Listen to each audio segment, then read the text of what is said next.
Destination les portes du parc naturel régional du Vercors, nous allons dans la vallée de l'Isère. Dans un petit village médiéval du XVIe siècle, suspendu à flanc de vallée, nous allons à Pont-en-Royans. Avec 1200 sources et plus de 100 stations thermales classées, la France possède le premier potentiel européen en eau. Certaines régions plus que d'autres. Dans ce village du Vercors, l'eau est omniprésente. La région Rhône-Alpes, qui est sans doute la région même la plus fournie en eau douce. Et globalement, on peut dire qu'en France, nous sommes dans des régions tempérées, donc l'eau est abondante. Et c'est ici, à Pont-en-Royans, qu'a été créé en 2002 le musée de l'eau. Un complexe ludique et scientifique pour sensibiliser le public à la valeur de l'eau douce. Alors là, nous sommes dans la partie les eaux du monde, où on parle en fait de l'eau en général dans ce musée. C'est la première partie du musée, celle où on sensibilise le grand public sur cet élément eau, véritable enjeu planétaire et indispensable à notre survie. Alors cette première mise en scène, c'est le cycle naturel de l'eau. Je crois qu'elle nous met bien dans l'ambiance du musée. Un lieu résolument contemporain, avec des expositions interactives.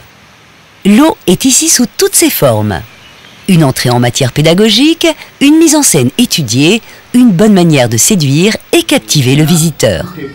Oui, parce que le problème de l'eau, c'est également le partage de l'eau. Il y a des régions du monde où on manque d'eau, d'autres où il y en a assez, voire par moment trop. Donc là, c'est le tunnel, les climats, parce que l'eau est également dans les climats. Et si on réchauffe les climats, tout se dérègle.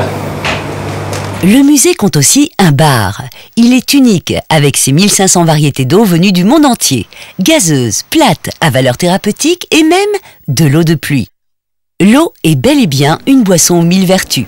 Vous avez des eaux qui sont chargées en calcium ou surtout en sodium. C'est très très bon pour la digestion.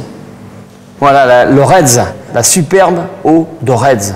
Sa source d'ailleurs a une couleur même ocre tellement elle est chargée en fer. Voilà. Dans la bouteille bien sûr ce n'est plus le cas, mais elle garde la plupart de ses vertus et c'est une eau qui est vraiment recommandée pour la santé, très très bonne pour le foie, les reins, l'épar qui est connu pour sa forte teneur en magnésium. Le magnésium, vous savez, c'est bon pour l'influx nerveux, le stress, les maux de tête. Pour clôturer cette visite, une des meilleures eaux au monde, la Châteldon, qui nous vient de l'Auvergne. Et pour la petite histoire, Louis XIV l'a consommée, son médecin lui l'avait mise sur ordonnance. Comme on le sait, il faisait beaucoup d'abus, en particulier à table.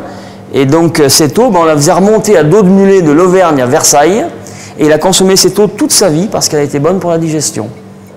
Le musée de l'eau invite à un véritable voyage sous les formes les plus imaginatives. Un lieu qui conjugue parfaitement plaisir et pédagogie.